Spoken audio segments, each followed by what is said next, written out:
It has finally happened. Of course, you know that today the United States of America officially joined this war between Israel and Iran. President Donald Trump earlier today ordered an airstrike, in three bases in Iran, in their site of their nuclear capabilities. The first place is in Fordo and Natanz and East Hassan. That's three places. And of course, the bombs have been successfully dropped and those nuclear sites have been destroyed. And a lot of things there have been a lot of speculations. The question now is, what next? What next?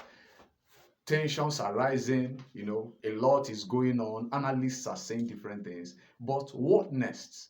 What next will happen now that the United States have joined this particular conflict? As a historian and a political scientist, and of course a pastor, if you study history, you will see that the two world wars, that is the First World War and the Second World War, started just similar fashion. This country will attack this country, and this country will attack this country, and before you know it, the whole place will be engulfed in world war. But I pray that will not be the result of this. So, what next? What will happen?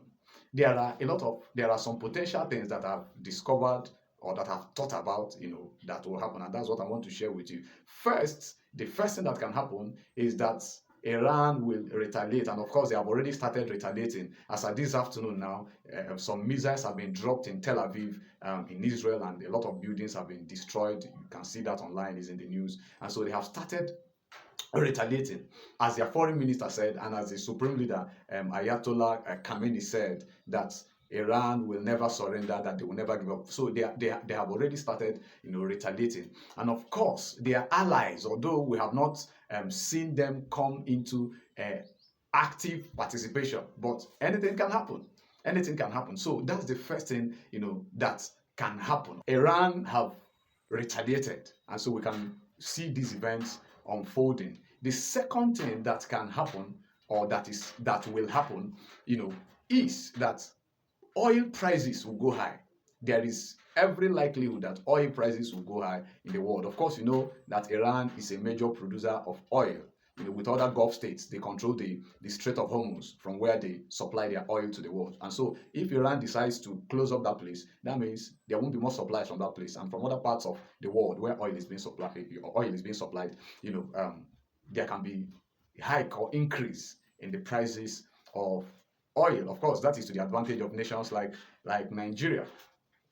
The third thing that people are, anticipating that may happen, and scripturally too, I've looked at this.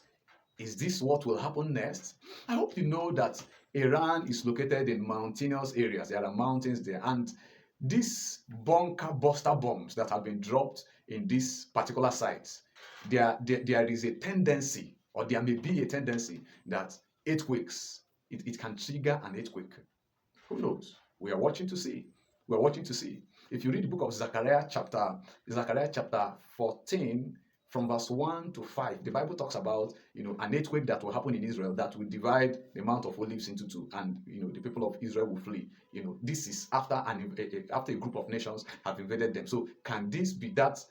Can these bombs trigger that particular earthquake? In the Middle East, and it divides the Mount of Olives into two, and then God will come and help them, according to that place in Zechariah chapter 14, from verse 1 to 5. I like to encourage you to read it. So there can be a possibility. There can be a possibility. There can be a possibility, and so we are watching. And so, finally, in this video, another thing that will happen, or that is likely to happen, is that most terrorist organizations in the world that receive their funding from Iran will be highly incapacitated, because this is a deadly blow on Iran. Yesterday, I did a video on the prophetic implication of this particular conflict and this particular war. So, to somebody listening to me, I'd like to encourage you. Jesus is coming. Jesus is coming. The signs and events we are seeing right now is actually pointing to that. Are you ready? I am Pastor Samuel Chinazebere. I'd like to use this opportunity to invite you to our weekly online prayers. It's called Strategic Destiny Prayers, every Monday and Wednesday from 5:30 a.m. to 6:30 a.m. Of course, click the subscribe button, comment on this video, and of course, share. Your comments are highly valued. I want to see it in the comment section. God bless you.